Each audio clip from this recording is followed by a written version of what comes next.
Susan. Welcome to the Finance Committee meeting for Thursday. No, what's? Thursday. Oh, my lord, I am so bad at this. The 7th of September, 2023. I should know that because I had to get my fantasy football in before kickoff tonight, so. Priorities. We got that, yes, exactly. So we have two on Zoom, so I think we need to do a roll call to open the meeting. Yep. So let's start down there. Audrey? Actually, I need a motion to open. No, just attendance. Just attendance, okay, thank you. I just say my name, Audrey. No, just say here. I'm here. Lisa? Here. Kathleen? Here. Mark? Here. Mark? Here. Doug? Here. Josette? Here. Jean? Here. Steve, oh my God, I was about to say Scott, I just blanked there all of a sudden. Scott's up there. Scott? Susan. Scott's here. And we have Susan. Here. All right, great, we can begin. Here. Oh, and Denny's here, thank you. I knew I forgot one person. Larry's absent. Yeah, Larry's not here, wonderful. Jim, we're gonna go through, So tonight, we added a couple of extra items on the agenda, so if you're okay, Denny, I'll get to the easy ones. First off, I'll run through real quick and tell you the easy ones. So the town election change, that's Article 13, the ACO bylaw edit, DPW contract, not recommending you to do anything with that tonight, the contract's not settled. I'll have more to report back probably a week from today, so no action necessary on 16 on your agenda. The zoning accessory dwelling unit and the marijuana unit, the marijuana bylaw, I recommend that you make a recommendation at town meeting because the finance committee planning committee. has their public hearing on 9/21 on those two items. And the RVs, they already held that, they voted favorable action 3-2. So just to run down it real quick, and if you like, and just to make sure, the warrant that you sent us last week, two have been removed, so which, so one's been withdrawn. The council advised, as I mentioned, it was still in draft form, as it still is. They haven't signed it. They're going to sign, the board's going to sign it on Tuesday night. One was, it wasn't necessary for town meeting to accept the Mass General Law. The second one, after talking with it with our finance director and treasurer tax collector, that's the one where we are going to move up the penalties to, currently it's anything a year or older. We decided to withdraw that, so. okay. That was the tilling. That was the one there were some questions on, and, yeah. so. So just as we're looking at if you're looking at the warrant from last week, articles, anything after 16 has been moved up to, so 17 is 15, and that will match the list on the agenda for tonight. And the reason we made the agenda read the way it does, so right now, you're voting on an item. So like, first item up is town election date change. I'm very confident that article number is not going to change. But I think, I'm not sure if the DPW contract will get settled in time. So anything after the DPW may be moved up. But you're voting on an item of an article at this Great. point. Okay? So let's start with that, the Pardon, election change. Denny, can I just, you're so quick, when flying by, I'm trying to catch up too. So the motion the article that was withdrawn was the one where if someone owed money to the town, then you used to have to wait a year, and now they only had to wait 3 months. Is that the one that? Yes. Okay. And that's off the table. And is that going to be back on the table ever, or just? Not at this town meeting. Okay, I don't know if it'll come up at a future one. okay. Thanks. All set, Lisa? Yeah, thank you. Great. Article 13? So Article 13 is a date change for the town election. This year, we had pretty low turnout. I think it was 8-9% for the town election. I don't think it was just a Walpole thing. The Sun Chronicle did an article on it, and a lot of the towns were under 10% in their voter turnout. But that triggered some election workers and some residents to come into the select board just after the town election and voice their concerns. This is something I've heard about for years. Why do we have our election on the first Saturday? People are running around to soccer games, graduations the next day usually. We should move it up. So this year, the board said, okay, well, let's try it. Worst case, doesn't go past town meeting. Let's allow town meeting to vote. So the proposal here is to have it on the third Tuesday in May. Any questions? Mark? Is the school on board with letting voting take place at their school? The superintendent and I briefly spoke about it, and she said she understands, and there was, so far, no pushback. Okay. They're actually more happy That that was it's your not question. on the week of, the weekend of the graduation, so. Just curious, I have no problem with moving the date, but do we have any projections of what we might see if we move it to May? Is there any guess? Not at all. Depends on if it's a hot election, if there's an override with it. I think this wasn't like, it wasn't one of those, so the school, let's get out and vote for a middle school type of item on the agenda for this warrant, so.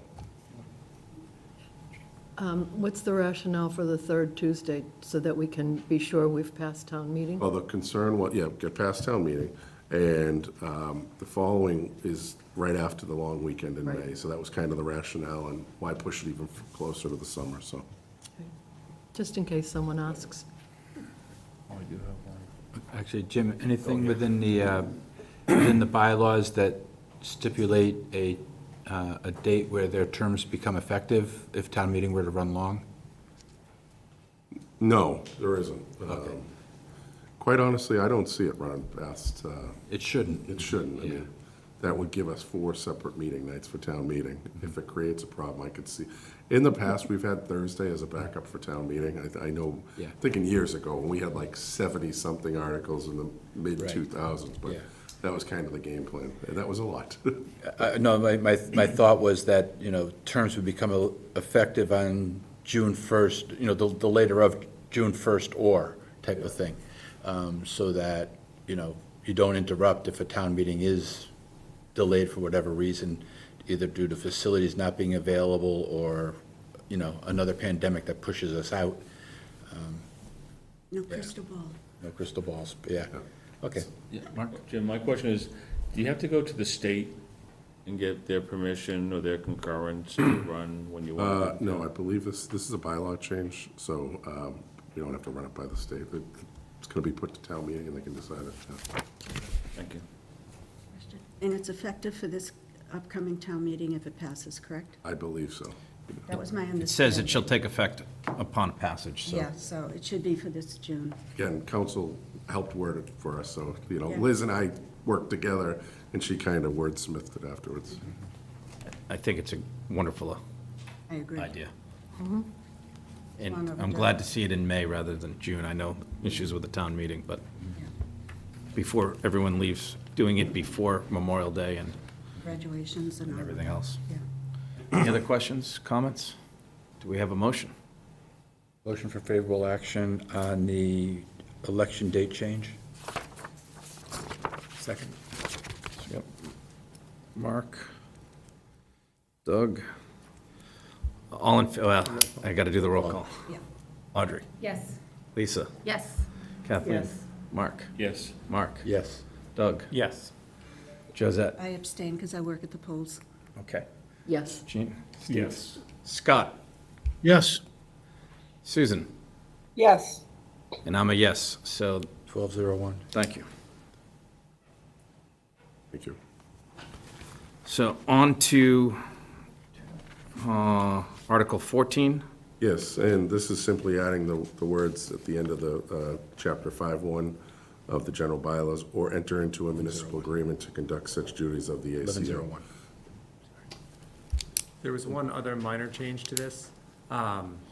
We were removing the word town. There's a second section within chapter 5 here where the animal control officer is obligated to use the a kennel within Walpole. Oh, I didn't get that part. So that was the second change. We were just removing the word town to allow the animal control officer the ability to go somewhere in Foxborough, Mansfield, Norwood, wherever. Just, we felt it was, This is still in draft form.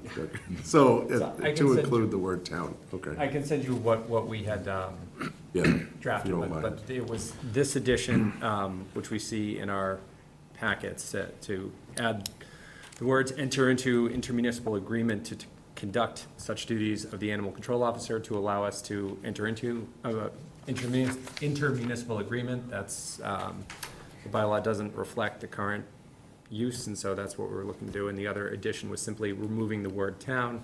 That's in a second, that's in section 2, which is not in our packet, so it's a very minor change. I can bring it up if anybody wants to see it, but it's it just gives us more flexibility.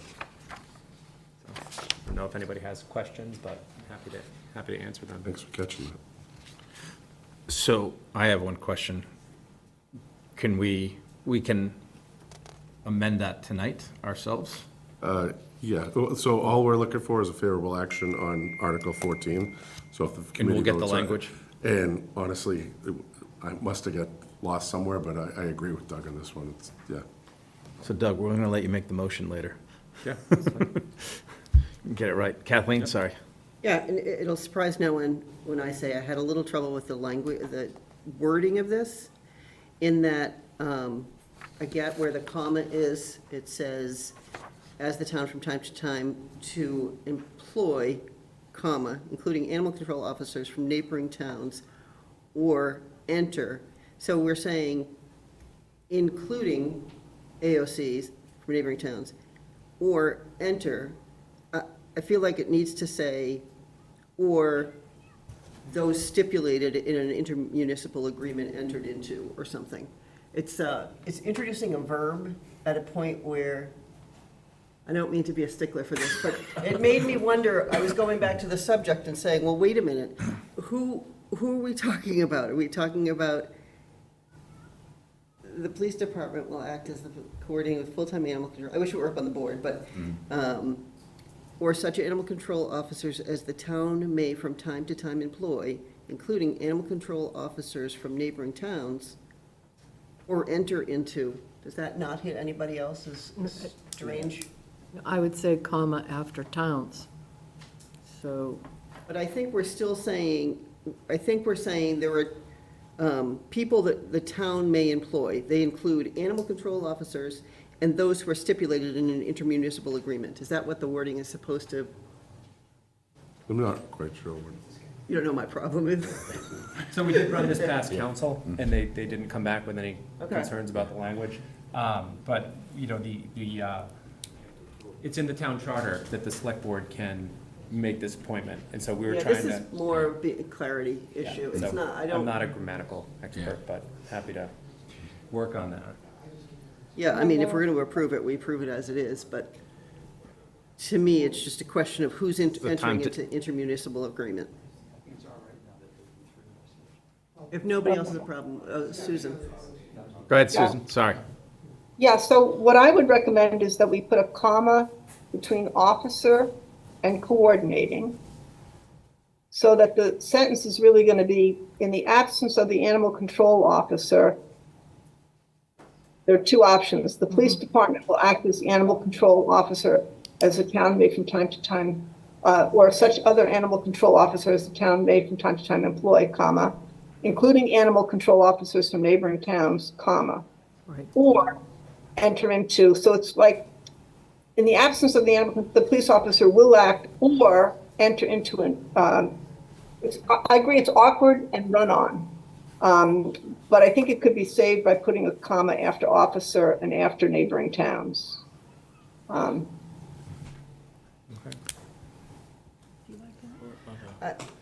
Is there any? Not great writing. Go ahead. You want, propose what you would like? I would prefer, because to me, then it's talking about a police officer entering into, the police department entering into the intermunicipal agreement, and I assume those are entered into by Jim. No, the select board, The shall select appoint, board. yeah. Okay, so I would prefer it to say, at that comma, including animal control officers from neighboring towns, or Oh, the select board may. AOCs, now we're talking about a group of people, or, yeah, I'm reading it off my phone. Yeah, Thanks. Or those who are stipulated in the intermunicipal agreement. It has to be now another person. It doesn't have to be a verb about doing something. No? Could it be, or the select board may enter into Yeah, I'd be okay with that. an intermunicipal agreement? We in favor of that? Susan, you want to say it again, and I'll write it? Okay, so the first change I would make is put a comma between officer and coordinating with. And then the second to the last line, from neighboring towns, comma, or the select board may enter into an intermunicipal agreement to conduct such duties. And you don't think it needs to be or those whom the select board enters into an agreement with? No, because it's the select board entering into the agreement, right? Yes. If you, I am comfortable with the way this is being written up to right now, so I like it, right? you like the way, What Susan just. What Susan just said, yeah. Yeah, from an interpretation standpoint, as legal counsel, Select board might enter. it's clear and we understand what is being said. I think Susan's Could it, change clarifies it even further. okay, then I'm just gonna confuse things if I interject. Yes, you are. Never mind, very well I am, never mind that. So did I hear a motion on that? You good with that, Kathleen? Sure. You sure? I'm not 100% good with it, but I'm good enough. Okay. So, Doug, you want to put forward a motion? I will make a motion to accept the amendment, what is it, chapter 5, article. Article 14. 14 as amended by Susan and Kathleen. With the addition With the of, addition of the the comma. commas and/or the select board in section 5-1. Is there any harm with revising the language and then do a quick vote at the next meeting on Monday? We have a lot to do next week. I promise you, I'm loud and clear on this one. I'm sorry to push you guys, but we got a deadline next week, so if you, I'll show it to you next week, and then. I'll second then. can you, before it's seconded, can you just add with the addition of the using a Walpole kennel? Also amended with the addition of using, or removing the word within the town in section 5-7. And that was in the language, it just wasn't in our packet. Yeah. Good. And we got yeah, ready? Sorry. I'm now off. Audrey, yes. Audrey, yes. Yes. Lisa, No. okay. Mark? Yes. Mark. Yes. Doug? Yes. Yes. Josette? Yes. Jean? Yes. Steve? Scott? Yes. Susan? Yes. And I'm a yes, so that would be 11-1-0. 1110. Great. DPW contract, which is now Article 16. Was that 12-1-0? 11. The first one was 11-0. First one, we re-amended to a 1101. Yeah. Yeah. Yeah, we have 2 vacancies, we miscounted. All right, just want to make sure when I'm doing my chart. Yeah, no, that's good, thank you. So the DPW contract, Jim. So recommend no action at all at this time. Don't even take it up. We'll- Kick it to next week and report back. To give back, okay. Okay. Article 17, zoning bylaw change, accessory dwelling unit. So recommend no action on that at this time, or recommend them, so no action, you can't act on it for 2 years. So I would recommendation at town meeting on that article. And this article is, there's a public hearing by the, Planning board on the 21st of this month, and what I've tentatively, in your schedule here, I've updated the schedule, so the public hearing, having it at 7:30, the Thursday before town meeting, so we can take up these 2 zoning articles that night. if you'd technically, we like. can vote prior to our public hearing. Yes. We have people here tonight. Do we have questions on this article, or does anyone want to talk about this at this time? Just make a comment. I know, Pat, I appreciate all the work that you've done on this. I don't have any problem with the article itself. As we mentioned it here last fall, my concern is about the 3rd degree of kinship. That's what I really just don't like. I understand why it's in there. I saw the select board's meeting in July when they talked about this, and the idea, if you don't have that in there, it allows people to have multifamily homes all over the place. I don't agree with that either. But the 3rd degree of kinship, to me, I wish there was something in the middle, because that, I've got a large blended family, and that prevents me from doing a lot with an accessory dwelling unit. The idea that you put the 55 plus in there kind of saves me, but that's my biggest concern with this bit. Yeah, and that was when I talked about it with the select board. It's hard to almost over-regulate occupancy. when it's set to like an in-law provision, it's a lot more of a kind of a definable form of occupancy. But then as you start thinking of all different, variations of who can be there, it's almost like you'd rather just open it up because it's hard to actually, manage that and regulate that and enforce that. So the option that was put forward, that was trying to find kind of a middle ground. Yeah, I wish there was something better. I understand this is a 50+1 vote, so it's better, but I just wish there was some middle ground. Understand, and I hear you. Other questions? I'm just curious, with the multiple occupancy, is this something that someone would come to the town and apply for, so the town knows about it? Or is this something that someone just turns their house into this and a complaint is forwarded to the town, and then the town can go in and say, you haven't? In other words, do you ask permission, or are you asking forgiveness? No, you're asking for permission as you would with any other building permit or addition. So the process by going from special permit to a by right use, it doesn't negate any sort of enforcement. It just means that the person would now have to go forward with standard building permit process through the building department. Along with that, we've added a provision for a certain documentation to be recorded on the deed for the home. So that's, trying to make up for the fact that if there's no special permit decision, you need to have some sort of documentation that can be recorded at the registry that signifies that there is an in-law unit attached to that home. We've had situations where people may have had in-laws, 30 years ago when there wasn't zoning in place, and they say it's a two-family, and that's not accurate. So trying to find a way to actually record that. Grandfathered in, or would they have to go and apply? Unique situation, but it wouldn't be grandfathered in, no. Excuse me? Would not be. They'd not be. So if you're doing it now, you'd have to come in, okay? Yep. Can we make Jim a constable with all the policing he's gonna have to do on this and the parking? I was gonna get a line item for badges, but, I didn't want those. So. Other questions? Seeing none, we have a motion For recommendation at town meeting. from Doug, Second? Jean, Audrey, Yes. Lisa, Yes. Kathleen, Yes. Mark, Yes. Mark, Yes. Doug, Yes. Josette, Yes. Jean, Yes? Steve, Scott. Scott? Yes. Susan? Yes. Yes. And I am a yes, so that's 12-0-0. Perfect. So on to zoning bylaw change for Article 18. So just an update on this one. So again, planning board hasn't, they opened the hearing, continued it until the 21st, so they have not voted on it yet. I received an email from a representative of the petitioner last night, which you all have a copy of in front of you.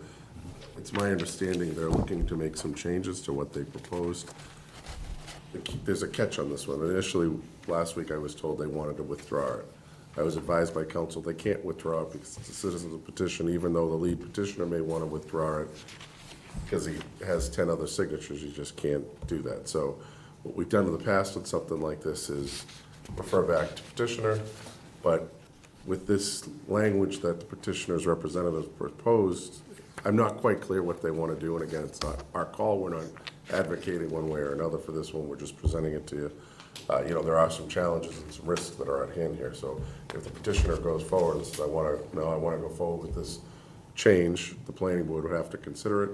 If it gets voted down, it can't come back for 2 years, or something, unless it gets modified, and I don't know what degree it gets modified, if it's just moving around some of the words the, or we, or whatever, but they can't come back up with any substance within the next 2 years. So they're rolling the dice if they do go forward with it, if they're not 100% confident on it. So again, just something to keep in mind as this discussion goes through.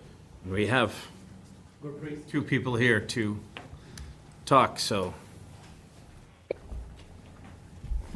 You guys want, we have questions, but do you have any opening statements? Yeah, if you don't mind, Mr. Chairman, Pete D'Agostino, working with the petitioner group REIT, and thank you, Mr. Town Administrator, for that good background.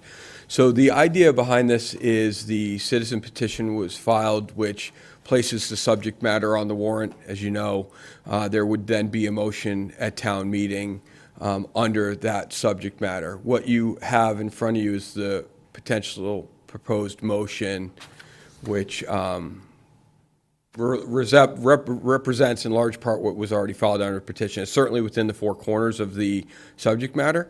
The changes primarily remove items that are already covered by regulation, so that the planning or the special permit granting authority would not have to also be the regulator in the town. There were some grammatical changes. There's some capitalization of letters where, defined terms weren't capitalized, things along those lines. So the idea would be that this would be the primary motion under that proposed article subject matter. With all that being said, I think the town administrator's points are well received by us. We understand the process. I think that this is an opportunity for this board to review it and consider it. We'll certainly plan to do the same with the planning board, hear their feedback. There's certainly potential that we would ask for a motion to refer. That's completely reasonable. We understand that there may be just an appropriate need to do that. But I think that it's one of the situations where this gentleman sought to submit a citizen petition, and I think it's a good way to have the conversation, to start the conversation, receive feedback. We'll hear from the public certainly and from the planning board, and then make a final decision at that point. So we understand a referral back to a sponsor may be an appropriate course, but we thought it would be appropriate to present to the board and to this committee what a proposed motion under that subject matter may be. And so that's what you were sent today from the town administrator. And thank you, Jim, for getting that out. I appreciate it. Great. So any questions? I have copies, but it sounds like you already have them. So any questions that you may have? Does anyone need a copy? Does anybody need a paper copy? Okay. Mark? So my question is just in general, like, why are you doing this? Well, it was a citizen petition. He was hoping to allow for these marijuana uses within the town of Walpole, within the districts that are enumerated in the petition. Yeah, I guess I'm still just confused, like, we have these rules in place the town has gone and put in, so you want to change them, but just like, I'm just trying to understand at a high level, like, why are you doing this? In other words, do you want to be able to become a medical marijuana dispensary? What is that, what impact is it to the town? That's what I don't understand. So the town doesn't currently allow for adult use marijuana retailers, cultivators, and manufacturers, things along those lines. The town doesn't currently allow for those businesses to be here. It's not zoned for it. So the town meeting would have to allow for those uses, first and foremost, and then they would have to place those uses in certain zones. And so this bylaw proposal would do both of those. It would establish appropriate zones by which a special permit would be required for the siting of an adult use cannabis establishment, which is not currently allowed in the town. So that's the net effect, is it would allow for new businesses to come here, specifically those businesses, in certain areas as proposed in the petition. And who would regulate where those would go? The special permit granting authority in the town. And who would that be, Jim? Currently, it's your zoning board of appeals. So the town has set itself up to say you can have marijuana facilities in these locations. This change comes in and says, so we want to do more things with marijuana, and the zoning board would be the one that would approve. We know what it is we can do, but it would be up to the zoning board to approve where in the town we could do it. The only amendment to what you just says, you don't currently allow it. So we're not seeking to change it. We're seeking to allow it in the first instance. But that's changing it. Correct, but you had said that it's currently allowed in certain areas and we want to amend it. It's not currently allowed in any area. Right, so this basically says the town is set up, here's where these marijuana facilities can be, and they're able to do certain things. If this Yes. passed, that would be the case. Well, no, currently, right now. No, they're not allowed in the town. No, we can do it industrial. Industrial. Yeah, so they're allowed in the town. It's only medical. Just so we don't have too many, so medical is allowed in the town because of a law that passed 2012, and that was, the town was required to zone a medical Hey, dispensary. So just, I'll just stop because I don't want to dominate the meeting. Yeah. To me, I'm not opposed to it or anything. What I see here is word changing, terminology changing, and as I sit and read it, I'm like, why are they doing this? And then from the people in Walpole, what's the impact? So I'd almost like to see, here's what Walpole allows right now. Right. And if you approve this, here's what the changes would be, so the people could see, okay, we're doing this, gee, this is gonna have a lot of impact, a lot of changes, or no, this is really nothing. Yep. And it isn't, and that's, just as a comment, that's what I'm concerned with this right now. I don't know what this really means to the town of I think it's a Walpole. very important question, so if you don't mind, I'd like to respond if I could, and I'll be brief. So if you look at the table on the first page, you'll see that medical marijuana treatment centers are currently allowed. There is a language change only to the extent to align it with the changes in the law. So medical marijuana treatment centers, if you look under IND, you'll see they're allowed by special permit. The changes here would allow them medical marijuana in 3 additional zones other than industrial. So you Right, see let me the just strike interrupt you through. for one moment. So the problem is, I'm not a marijuana expert. Right. So when you talk to me about recreational, you talk to me about this, now you're talking to me about a medical marijuana treatment, I don't really know what that means. Right. So it was just some terminology that someone comes in with, because it makes me think, oh, it's a hospital, that kind of thing related. Right. When actually, no, they're gonna be a recreational area that also does medical. So There are two that's- different things, but I understand your question. That's what I'm caught up with, and my concern would be if you go to town meeting, well, I don't want to say that. My concern is that if I don't really understand this right now, I would be concerned going forward if it's not laid out for people in the town, that the town meeting would come back with all these questions and stuff that I have. Fair enough. No, I appreciate the I'm gonna feedback. stop now, Yep, Tom. no, appreciate the feedback, good point, I understand it. Sorry, I just wanted to clarify, Walpole voted townwide to ban recreational marijuana establishments, so this would only apply to medical. No, this would, Be a change. Would to change that it. vote. So this would override a citizens vote that we had in 2017? Jim's the best person to answer that. Yeah, perfect. I just want to be clear about the, Yes, so back in 2012, when marijuana came in and was allowed in the state gave you 2 choices, medical or recreational. You can only get medical if you have a card, basically for a medical reason. Every town had a right to vote. Because it was protected in the state, if you didn't vote on it, your town had to accept it across the board. In 2012, Walpole voted to allow medical marijuana, which could be either a grow facility or a dispensary. They voted down the recreational at the time, back in 2012. So if you want to bring it back in, as these gentlemen do, they have to come back and ask you to allow the recreational side, where, I don't know if you know on Route 1, in Sharon. Yeah. Zenleaf. That's a recreational marijuana. So you don't need a medical card, you just need your license to say you're over 18, you can just. 21. 21, sorry, Yeah, to go in and buy, recreational marijuana. so what was the vote in 2017 then? so. There was 2 on the board, I Yeah. believe. So one is for medical the first vote was to allow marijuana, you had to either vote on marijuana. Walpole voted on the medical. And That was then in 12. Yeah, and then the recreational was approved by the state, which is the next 16. thing. And that was So 2017. that was the same thing, you had to vote on that if you accepted or did not. Correct. Walpole voted and said not to accept it at the time. Yeah, so just to clarify the dates, 2012 was medical marijuana, 2016 is when the state passed adult use marijuana by a ballot initiative, and in 2017, to the gentleman's point, is when Walpole voted to accept it or not, and in 2017, they voted not to accept it. So this would allow the voters the town meeting to reconsider the same vote they took in 2017 essentially, and they would be able to choose, do we want to accept it at this point or not? So this would be revisiting that vote from 2017. Point of clarification on that. This is going to change the town zoning. Correct. Is there a need for another, petition or vote by the town to change it for record? If we just change the zoning bylaws, That's the mechanism under the law for the. just changing the zoning, and that's good enough? Okay, thank you, That's the mechanism to allow it, thank you. assuming town meeting were to vote. Yeah. Yeah. So, I would think I was there for the 2017 vote. I think we lost out on a tax base by allowing recreational marijuana in the town, especially since the one in Sharon's so close to Walpole. I thought that was a missed opportunity.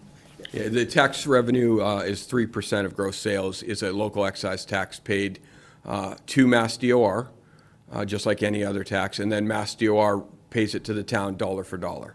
So the town receives a 3% local excise tax Great, yeah. for every sale of adult use cannabis. Yes. Yeah. Yeah, I would agree with that comment on the loss of the tax.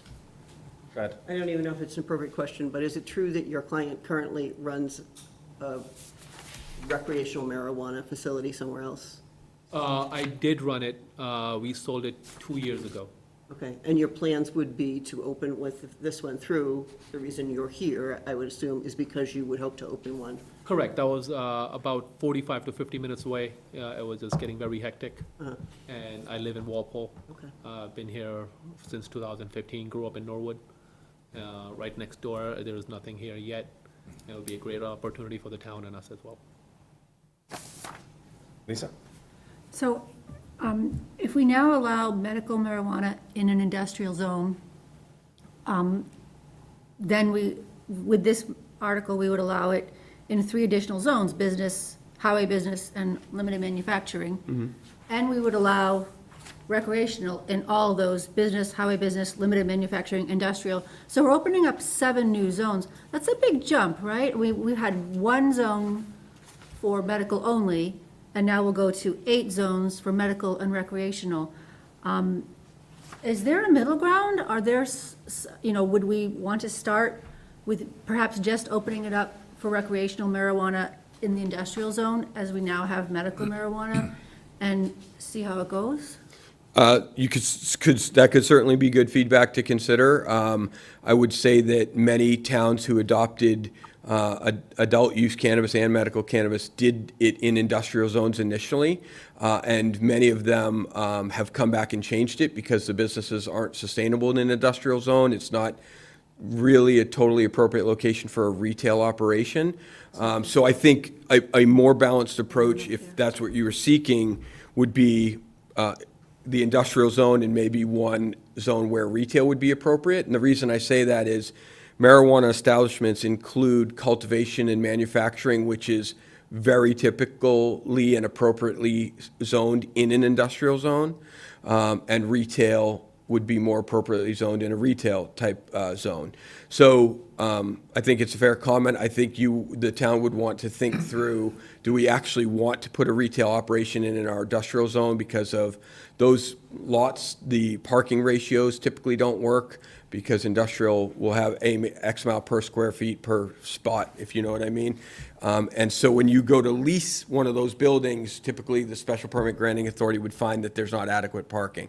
And so I think that there could be a more measured approach in rolling back the zones and not doing 4.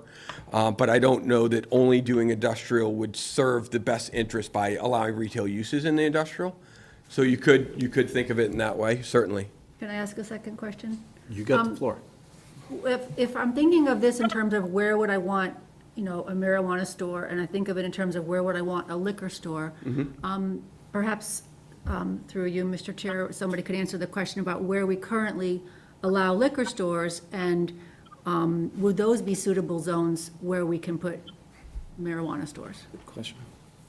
Yeah, so liquor stores are allowed in central business districts and the business districts. They're seen as a retail store. Okay. So again, Rocky's Plaza, the centre of town here, anywhere you see regular retail shops is where alcohol and liquor licenses are allowed. Okay, so it's pretty wide open for a liquor store, but not so for a marijuana store. Right now, at this moment, Yeah. you can't do it at all. Gotcha. Thanks. Thank you, sir. Mark? Through you, I'm just thinking that the planning board probably doesn't need the information, but anybody who's watching the planning board presentation, it would be nice to have a town map, color-coded with the zones saying, we're looking at, here's where it's allowed now, and we're looking to put it into these 3 other areas, and also turn around and say, the reason we need these 3 other areas are growing can be done here, Retail can be done. retail has to be done someplace else, and do you want it in the pink zone, the blue zone, or the green zone? I mean, I have no problem with highway business, but I'd like to see what the other business districts are, because I know the central business district, but some of these other categories that are zoned business might be, it's business, but it's within a half mile of a school. You know, those are the things that had the discussion going ahead. We don't want these establishments around the corner from our schools or daycare centers and this and that. So having a map color-coded and saying, these are the uses within these zones that we'd be looking for. Retail here, growing here, distribution centers, whatever. Putting them in the pockets, that information would be good for the viewer when you go before the planning board. Yeah, I think that's great feedback. Thank you for that. We did prohibit them from being located within close proximity schools based on what the statute says. We incorporated the same language here. Okay. Yeah. Do you have, anyone else? I have, Doug? I'm sorry. Doug, sorry. On that note, is a private daycare considered a school, private school? It's not under the statute, no. Because this is, I'm thinking about the South Street daycare facility, so this Thank you. is. So that's a concern that I have, because we have daycares in this. I'm curious, in section 6, you went from annual inspections in the original version to as requested? Why the change? What we found in many towns where the inspections are required, the departments just don't get out to them. And so we put it at the discretion of the town. So if the town does it, great, but it's not, there's not a failure if the town were to choose not to do it. But it wouldn't be at our discretion, certainly. Jim, could you tell us what you do with medical marijuana facilities now? What your, is that, again? You must be the building inspector. Building It commissioner. is. Good to meet you, sir. A business like this, we'd roll it into what we already do with restaurants, liquor stores. We'd roll into an annual inspection under our 110, 3 or 4 inspections, where we do duly with the fire department and with the help of the health board. So we, if this was being regulated here, we would recommend that we do an annual inspection. Okay. And this allows for that to be at the town's discretion. 120 South Street. Thank you. 120 South Street, with that coming up before conservation in another week. With that, it's zoned for commercial, It's zoned LM. limited manufacturing. Yes. Would that come under the umbrella of this, Under this hypothetically? new article that these gentlemen are bringing forward, they have highlighted as a special permit or an LM, that would fall into it. Okay. Thank you. I guess, so for me, I feel like I'm somewhat peeling the onion, Okay. like learning more about this. Yep. So Walpole in 2017 says no Correct. to recreational. To adult use, correct. So I'm just thinking of like how this gets put together. Okay, Walpole, in 2017, you said no. Correct. Here we are in 2023, we want you to reconsider it, and we're willing to do it under all these rules and regulations that the town would decide. Correct. I guess to me, what I'd like to know is, or if you're proposing this, and again, I have no one way or the other. Sure. So what's different? If I'm a town meeting member, 2017, I said no. Yeah. Why should I reconsider it now? And one of the things that would highlight to me would be, what are other towns doing? You know, the state made changes, other towns did things, and Sharon does this, and, you know, they have no problem at all, and they're getting extra tax, gee, this is great. Or Sharon did this, and it's a nightmare. Just something that, as town meeting members, look at this, like, why should I even reconsider? Because it's only been 5 years. It's a great point. I will tell you that the town meeting members and voters in Massachusetts, in local municipalities, so 2016, the state law passes. In 2017, all the voters, whether it be an elected or representative town meeting or open town meeting, were forced to decide immediately, right now, what do you want to do? The first door didn't open until November 2018. So the answer is nothing. I don't know I don't know what I'm getting into for many communities. So about of the 351 cities and towns, about half banned it in 2017. We are seeing towns, every town meeting cycle, expand or overturn their bans. And the reason we're seeing that is for many things you just said. the world didn't end. The crime didn't go up. The tax revenue did come in. A lot of the things that people were saying might happen in a bad way didn't happen. Some of the financial things did occur, meaning the tax revenue. And so now town meeting has the benefit of November 1st, 2018, the first store opened. So the town meeting now has the benefit of 5 years of data to evaluate and say, well, my buddy's got one over here. I know my friend lives in this town. They have one. They haven't had an issue. And we're seeing really good data. And because these stores are so... Just from my time on being an RTM for over a decade now. Yeah. To me, that's your lead-in. Yeah. It's okay, you did this, because here's what we found, here's why we recommend you do it now. Because otherwise, the way it's now, if you just put this up there, you're gonna go back into the history part like I'm doing tonight, and people are gonna be really confused. So that's my own opinion. Thank you. Yeah, thank you, sir. I appreciate the comment. And Mark, I'll just add, in 2017, I was an absolute no, and now I'm an absolute yes. So, because we're losing revenue to Sharon and everyone else around it. In fact, I'd rather see that than another liquor store, just because they're far better run, cleaner, well-organized. So that's my 2 cents. Question, Jim Johnson. I'm sorry, go ahead. No, you go ahead. Okay. Would this not be better to put before on a ballot, an election ballot, as to what the town, as of 23, 24? Not required. Excuse me? I don't believe it's required anymore. No. Okay, because that's what we had to do previously, but again, there's a time gap, so that we would know whether or not the residents, not just the RTMs, because they just represent such a small amount of the population in comparison to everybody going out to vote what they want in their community. Yeah, it's not required. It's not necessary. Okay. Just to provide some clarity, there was a clause, and I apologize, I don't know how Walpole voted in the 2016 ballot, but if Walpole was a no community in 2016, then it would have had to go back to the voters prior to December of 2019. After that, that clause sunsetted, and then it becomes a zoning amendment. And the legislature at the time had said that they thought that anybody living in a community after 3 years, that there was enough turnover that it wouldn't have been representative of the original voters.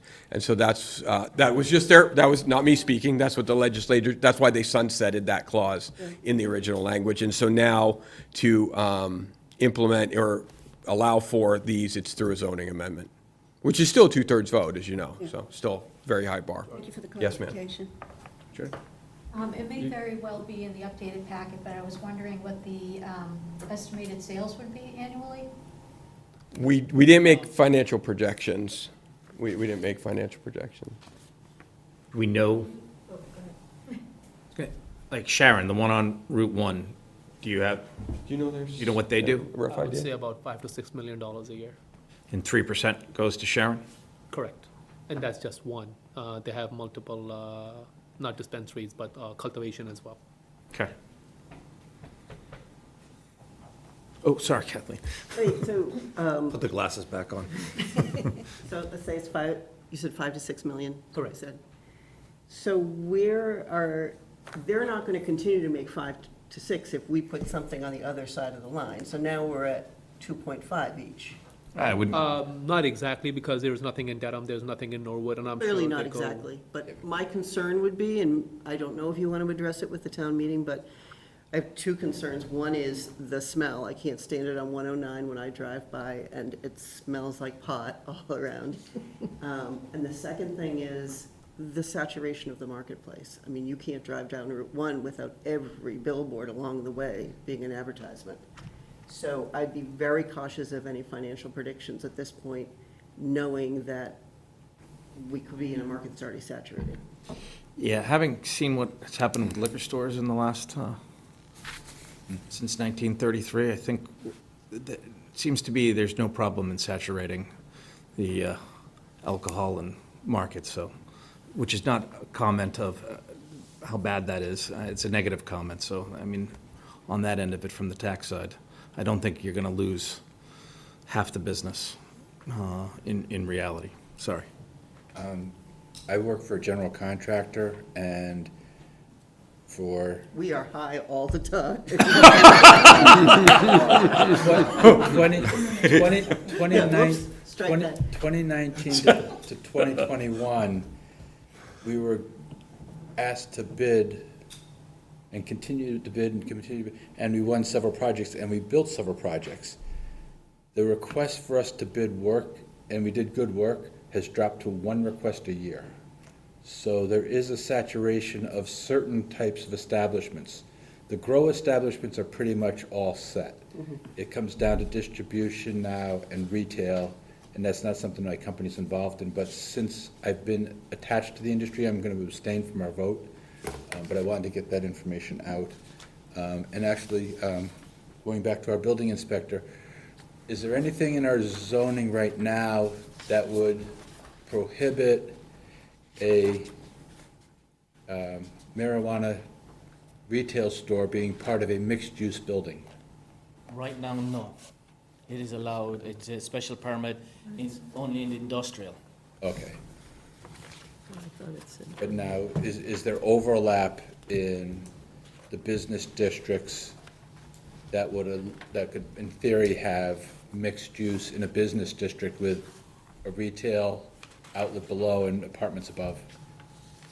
State law. Seeing a no over there. State law doesn't allow it. Okay, so state law, okay. Apartments up top. Yeah, because I was asking zoning, but if it's a state law already, then we're good. Okay. 5C. As a point of clarification, this proposed language prevents it in residential, I assume, aligned with the state law, and it also has requirements around ventilation and smell. Obviously limited for people of normal smelling capacity. Okay. I apologize. I think, Yeah, so it is permitted, by state law it's permitted, they do it in Boston, but we included in this bylaw a couple of provisions that address the exact items that you just described, so, I'm just trying to find it quickly. Oh, I see. Well, is 5C the mixed buildings? 5C. Yeah. Oh, no, so 5C is no co-location with residential. We Yeah. also included where you couldn't put it with another business in the Yeah, same facility. Oh, okay. Yeah, we So they have to included be both of standalone. those. Both of those provisions are included in here, and then there was one other element of that question, I think. So we addressed those to not allow for them, Okay. yeah. Maybe the smell was the other. Oh, the smell was the other one, and we did, 8G Yeah. and 4 or something. and also 3C, so we included it in several ways. So we included it under the use, under C3. We included it as a requirement of the application to demonstrate control odor measures, and we included it as a finding. So we were fairly robust because, quite frankly, I agree with you. It's not something people want to smell that aren't participating. So we included it in 3 areas of the bylaw to address it. Just want to make sure, Scott, Susan, did you have any? No, no questions. Yeah, no questions. All right, great. Are there any other questions or comments at this time? Yeah, I had another question about the odor. The fact that you see fit to mention it 3 times is something like the lady doth protest too much. Is it possible to make it odor-free? And if it turns out that it is not odor-free, what are we gonna do? Come in there and shut the place down? I mean, we're stuck with it, even if it stinks. So to the first question, a lot of people think back to Fitchburg, and they had the worst odor problem. The whole town could smell it. And when that cultivation opened, it was, they used regular commercial HVAC equipment because nothing existed. And so they've made incredible improvements and worked with the town, and they have resolved it. So the answer is yes, it can be resolved.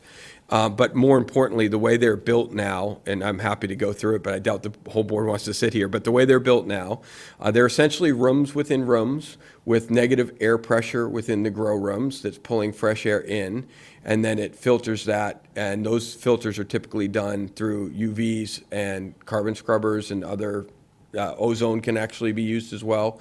So the answer to your first question is, can it be built and not smell? Absolutely.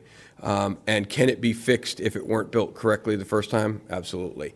But this has been under very early technology. They were using regular HVAC than any other commercial, and that it doesn't work.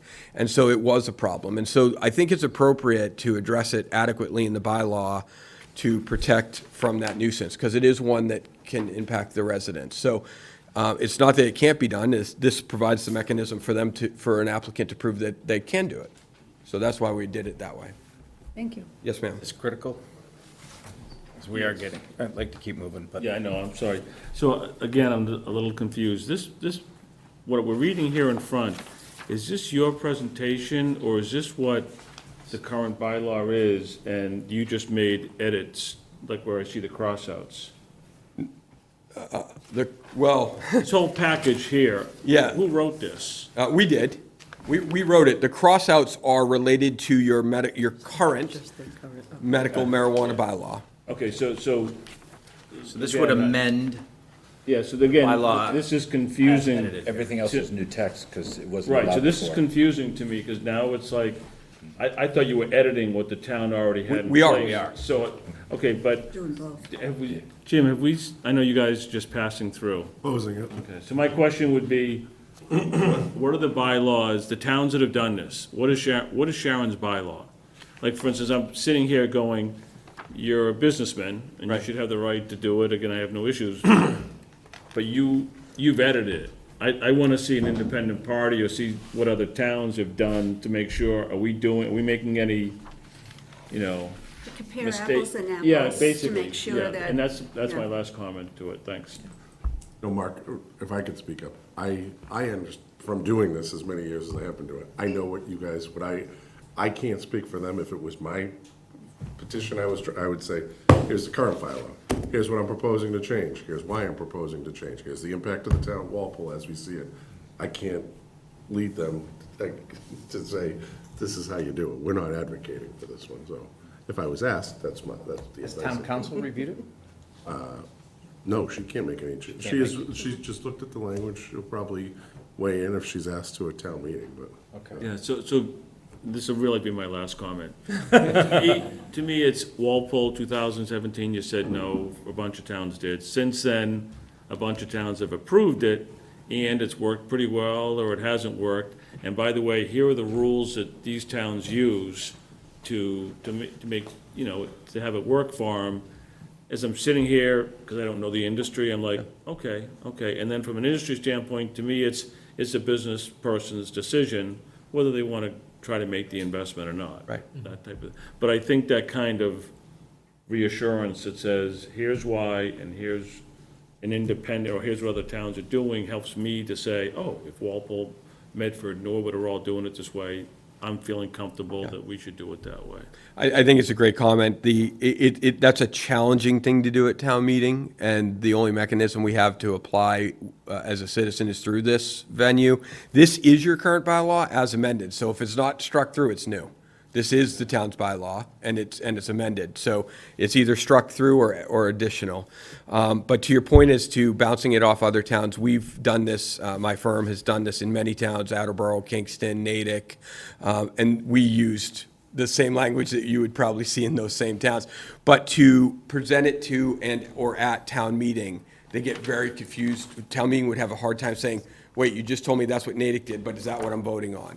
So it's a challenge. I think it's something that if, let's say, for an example, the planning board said, maybe not fall town meeting, but this is something we'd like to work on next year, I think, quite frankly, that could be a good avenue to do those kinds of things, to come to the planning board and say, here's what Natick, Kingston, these other towns did, and work with the planning board to, if they were inclined to take on sponsoring it, that could be another avenue, certainly, that would work in the way you were discussing.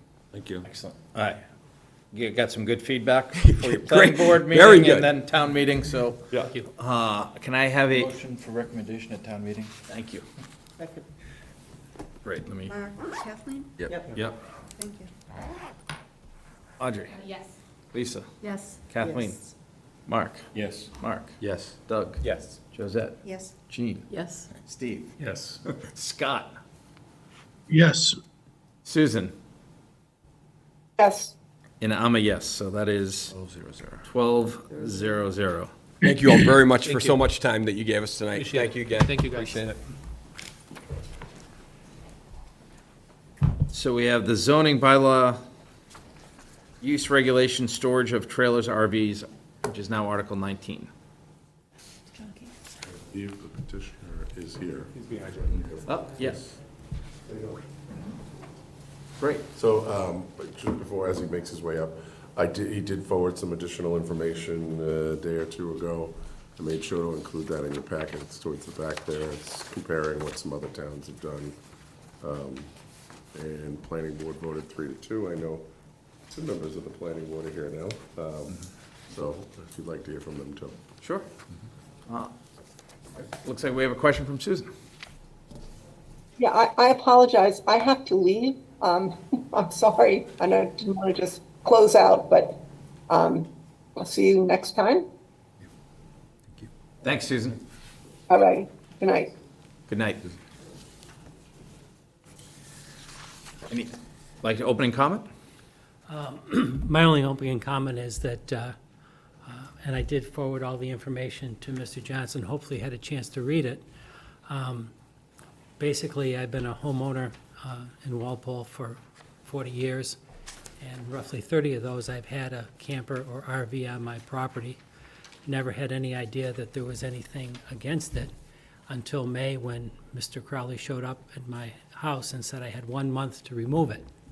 We had quite a interesting discussion, but since that time, he and Mr. Duchesne have been very helpful in helping me try and reword this to eliminate the 1 month restriction. And I guess my only comment is, I don't know when this was put into effect, and it seems that it was in effect for some time, and there is not a lot of activity on this, but I just can't for the life of me understand what exactly a 1 month restriction is relevant for.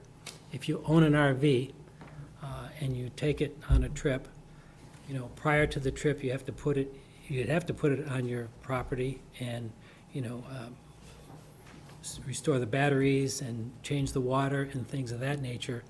And during the course of a summer, you're probably going to have it on and off your property for 7 or 8 months. Now, it did come up in the planning meeting that one of the opportunities you would have would be to park it on the street. In fact, the day that Mr. Crowley came, I asked him about that. I put it on the street, and the very next day, he received multiple calls of neighbors complaining it being on the street. And we did have that discussion in the planning board meeting, and you know, the consensus, I think, for most of the planning board members was that that's not a viable option, and to put an RV on the street subjects it to being hit, and it's a nuisance for people passing by. So my only reason for approaching this and rewording this is to eliminate that 1 month provision in the existing article. But I'm open to any questions or rationale or Any any questions? issues you may have. Yes? We'll start with Kathleen. Through you, I watched the planning board meeting, and I feel strongly that there should be some sort of restriction that you can't, as Mr. Conroy said, put it around the side of your shed, but on top of the next door neighbor's property line. So I would be against this as it's written, because it doesn't stipulate any restrictions in terms of where you could put it. And of course, you would put it, not you, but one would be tempted to put it someplace where it wasn't in their way of the driveway, but, you know, on a little side piece of grass or something that was out of the way.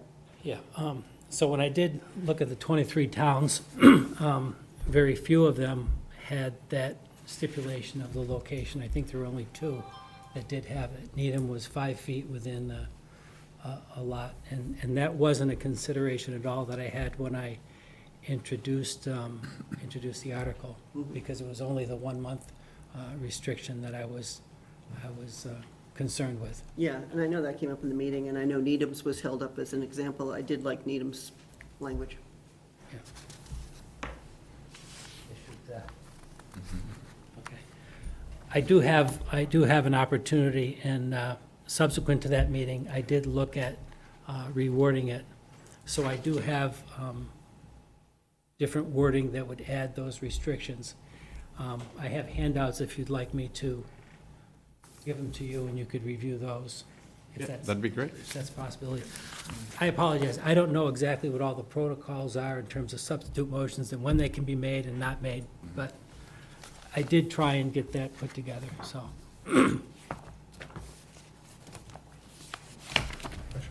Yeah, please, go ahead. Jim, I tried to look in the bylaws. What do we do with boats? Yeah. Don't bring that up.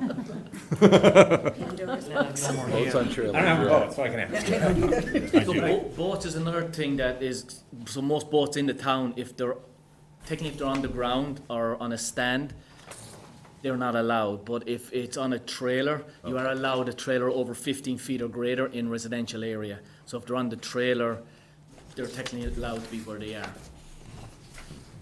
That's the kind of. Thank you. Sorry, Mark. I read through the documentation, I'm just a little confused about this, the 15 feet. Where in the narrative, it says, I was told that I couldn't do it, but then I was told that, no, actually, you can put an RV on your property as long as it's over 15 feet. No.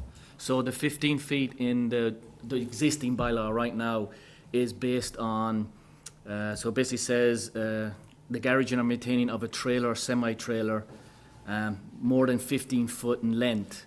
And then our code sticks in as except for RVs recreational. So if you have a trailer on your property that's 15 foot plus in length, you're allowed to keep at least one trailer on your property.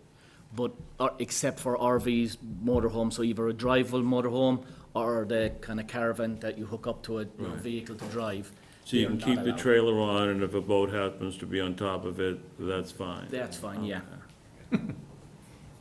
So this is basically a question of whether people should be able to park their RVs Exactly. on their property, Year round. year-round. Anywhere on their property. Again, to Well- the applicant's application, the original way it was anywhere on the property. I believe he just handed G what he wants to amend it to, is the providing of storage within the side or rear yard of the property shall not encroach more than 5 feet from the property line. So I believe this is what you intend, Mr. Kirby, is that if you have an RV, you have to put it, you can't have it in your front yard. You have to put it either in the side or your rear property, but not closer than 5 feet to your neighbor. Right, but now let's say that, homes are put in different places on property. So my home sits in the very back, so all I have is a front yard. I can't have one. But if I own a home that's in the front of the street, and I can hide it in back, I can put it in the back. That's the way it will be written. It's, So when I go to buy a home, I look and I have a trailer, okay. Well, according to this, it would only be 5 feet. Well, you're right, in the front of the yard, it wouldn't be allowed in the front. Is this the way it's written, is this manageable? I mean, you're gonna go to someone's house and they're gonna argue that, no, that's my side yard, that's not my front yard, like, depending on no, how so you. we get this a lot even with houses right now. People, so when it comes to zoning, everybody says their front yard is from the front door, and they call that their front yard, and side house their side yard. We actually, under zoning protocol, it goes under our setbacks. So say in a residential or rural residential out on Lincoln Road, West Street, it's, your front yard is 30 feet back in. That's your front yard setback. Your rear yard is 30 feet from the rear. In a rural, your side yard is 25 feet from the side. If your house happens to be set back, say 80 feet, under zoning laws, the first 30 feet is your front yard.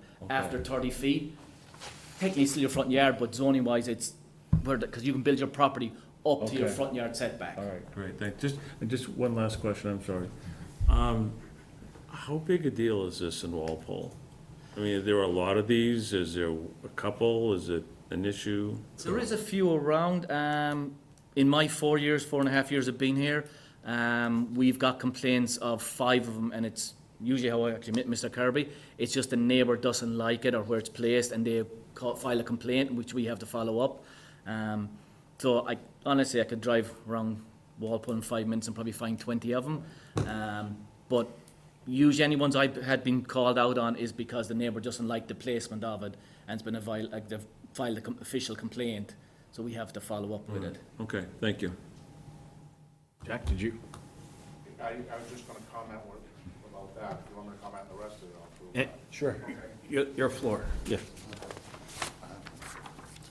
The yellow is the, Board members, they have a quorum. The other night when we did this, we voted 3-2 in favor. Katie and I were against. And I'll clarify the 30 feet. You have to have 30 feet behind your house anyway, so you can't build your house.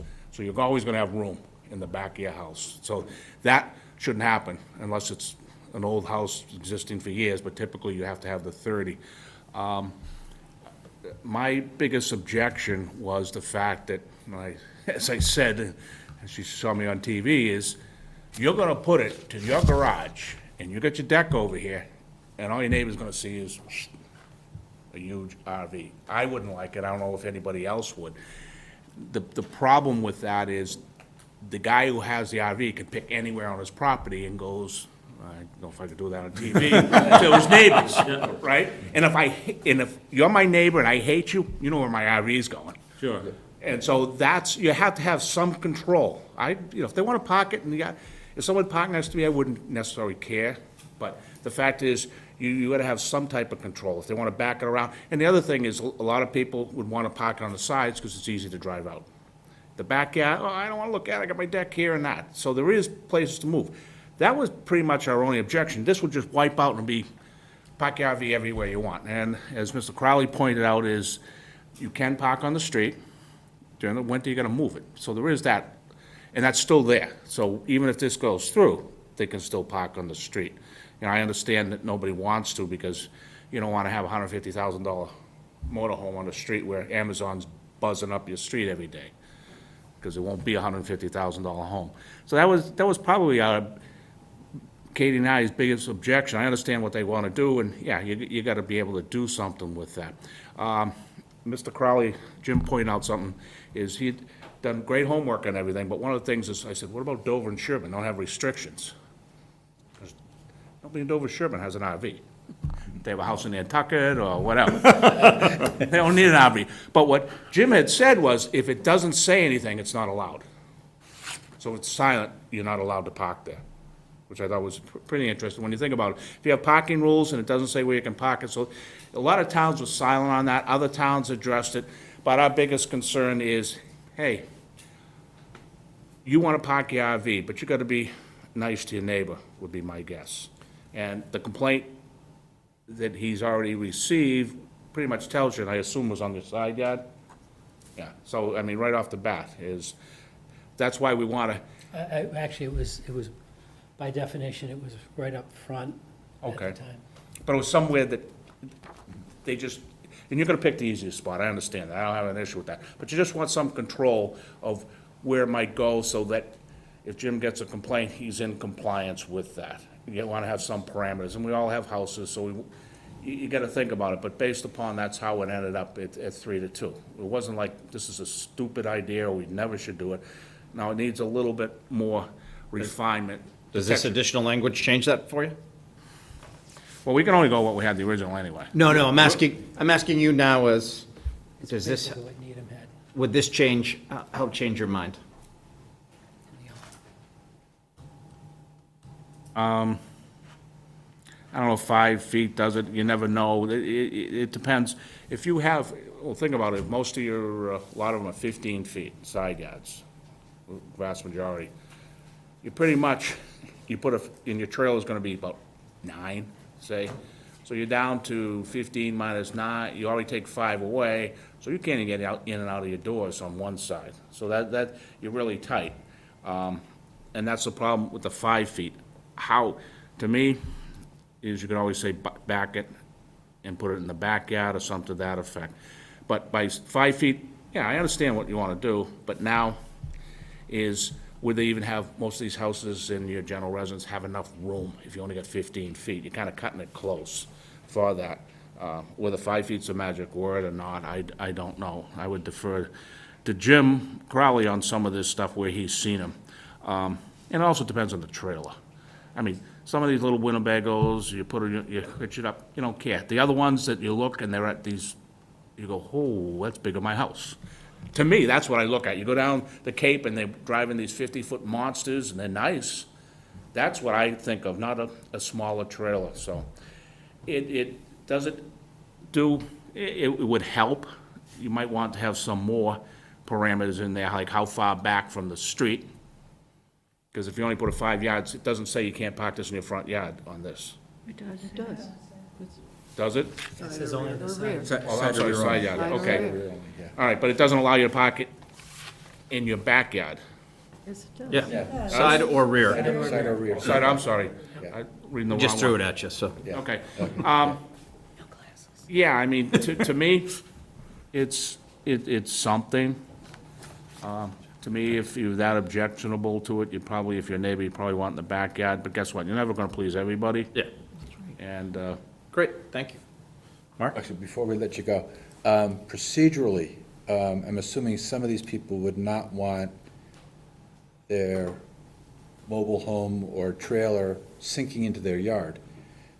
Is there a requirement that if they decide to extend a driveway or to put a parking pad, that they would have to come before the planning board, no, we don't have any restrictions on paving areas. other than impervious cover? Exactly. Okay, so, That's the only so one. if they've already kind of maxed out with the size of the house and driveway, Hmm. they says, well, I want to put in a 20 by 40 pad for my mobile home, well, you've exceeded your pervious cover, now you got to go to conservation, planning Oh, board. yeah, if they, So- that would kick in, but if Okay. I'm one of those guys is, you see at truck docks, you just put it under the tires. The width of it, maybe 2 feet, that's where your tires park, and that's probably next to nothing. I wouldn't be paving the whole thing. Yeah. But if you're next, if you're next to wetlands, no, you're not Yeah. gonna do anything. Yeah. But- And what's interesting is Jim said, this is, what do you call it, the complaint-based. Mm-hmm.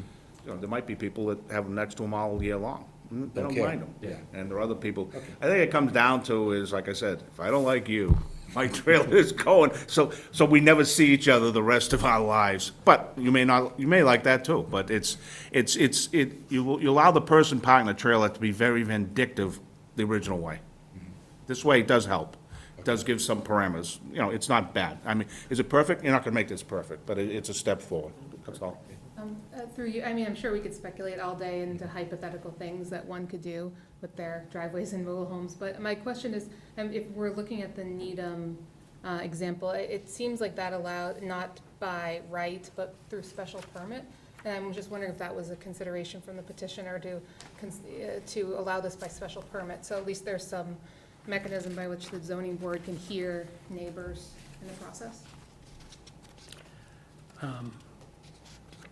I did have some discussions, and I had some discussions with Mr. Crowley and Mr. Duchesne, and one of the concerns was to not make the change so substantial that you were significantly changing the spirit of the existing law. Okay. So when you started to add all those additional things, like 30 days of residence, that would probably, I was told that would probably negate this being a change to the existing article. Thank you, that helps explain the reasoning, thanks. Okay. Can I comment to that? Yeah, sure, I'm sorry. sorry. And then I think we've got one behind you that wants to comment. Okay, what Audrey said makes 100% sense, and the reason, as soon as you said it, I said, good, because you're my neighbor, I want to put it here, comes in, you object, they move it, we're both happy. If you do it the way it is now, you're stuck with this, and your neighbor has no say. I think it's more of the neighbor who's probably more worried. Having a special permit for that is not a bad idea. It's not a big deal, you just come in, say, this is where I want to put it, and like you should, before you do any special permits, you should know what your neighbor likes and doesn't. And when you walk in, you're holding each other's hand. We're happy, but that makes a lot of sense, what you had said. That's not a bad idea. Only because it's neighbor to neighbor. It was kind of like the South Walpole parking. You have to have a special, they have to get notified. So if I'm sitting there and I'm not parking, what's going on? Just alert your neighbor. Maybe they don't care. Maybe they just throw the notification in the barrel, but at least it tells the neighbor they know there's something coming up. So it's not a bad idea. Did you have a comment back? I do. Just, can you come forward just to get to your microphone? He's so soft-spoken. Yeah, Philip Shaharovsky, also a member of the planning board, and I was one of the 3 members that voted in favor of this. I think it's certainly, I didn't read the language, but I think it certainly is better if there is some language to have some buffer. But I voted yes as it was written, because I do think that, it seems to be very reasonable if someone has an RV, I took a more optimistic view of relationships with neighbors, hoping that people could really work this out. I mean, I think if you're really trying to micromanage this and come up with some rules, and a special permit, that seems to be a burden on anyone to have to go to another board. So I took a more positive approach to this.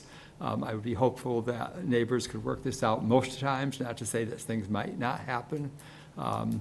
But I think as Mr. Crowley says, there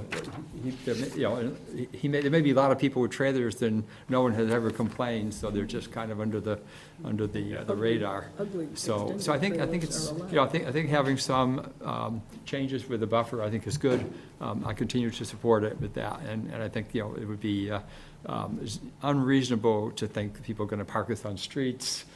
That's more of a hazard, by the way, than parking in a yard, and of course you have the winter problem, so. Rick, thank you. Yeah. Jim Johnson, clarify here. So many Jims. Yeah. So, does the petitioner have to? So I've been texting with town council. Okay. To come up.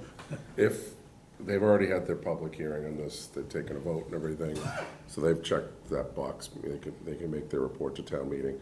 You make the main motion, as you know, so if you people determine that you can, like some changes in there, we're still covered. Okay, So so if- that's why I was wondering if we could take the motion and. So As the amended. motion Yeah. will, I don't have a copy of that, but Include whatever. the table as presented. Yeah, Yeah, okay. will likely, I know Dan doesn't put it up on the screen anymore, but in one of our cover memos to town meeting, we'll specifically explain, this change was made, this is the main motion being considered by FinCom. Wonderful. I just have one question. On the size of the trailers, getting back, the old days, it's this thing attached to the back of a car and the family's using it. Now, some of them are as big as a house. So here it just says you can do anything over 15 feet. Is it reasonable to say, well, that between 15 and 45, and if it's over 45, you've got to find someplace? I'm just trying to think of, what is it, you don't even want to get into regulating how big it could be, a trailer's a trailer, and, Well, as I said, my only issue was I wanted to have it more than 1 month. And I was going off the existing article.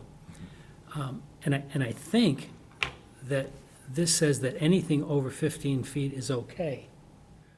Right now, is a semi-trailer or a trailer is okay. So right now, the article says anything from 15 up to any number of feet is okay.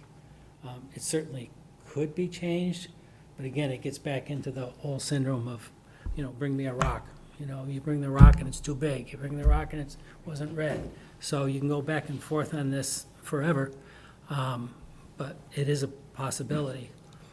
I wouldn't be opposed, minus 24 and a half feet. I think I'd be within limits, but it's hard for me to speak about anybody else who has a larger RV or trailer. I'd like to wrap this up soon, Yeah, so. I'll make it quick. Try to make this. I mean, with the additional language of setbacks and being side and rear, you're already saying that if you've only got 120 feet front to back, you're cutting off 30, you're cutting off 20, so you can only have a 70-foot thing because you've reached your setbacks on the front and the back property, so you are already restricting the size of it. And Exactly. a lot of these properties, I would assume that back property is going to have some woods to it. So you are restricting how big these are going to be. And once again, you have to pick the right side of the house so you can get in and out of your trailer and move things around. I like the additional language of the side and rear with 5-foot setbacks from property line. And once again, the key for the motion was to do away with the 1 month requirement that you had to move it after a month off property. Great. So, yeah. Hey Doug, can I get a motion?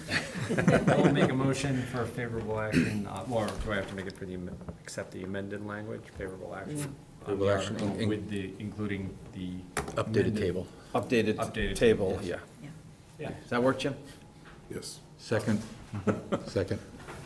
Seconded by Mark. All in favor? Roll call. We still have Scott. Oh, yes. Yes. Lisa? Yes. no. Yes. Yes. Yes? Yes. Yes. Scott?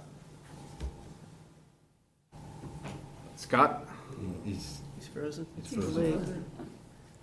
Yes. Yes. And I'm a yes, so we went from 12 to 11, so we're 10. 10. 1-0. 10-1-0.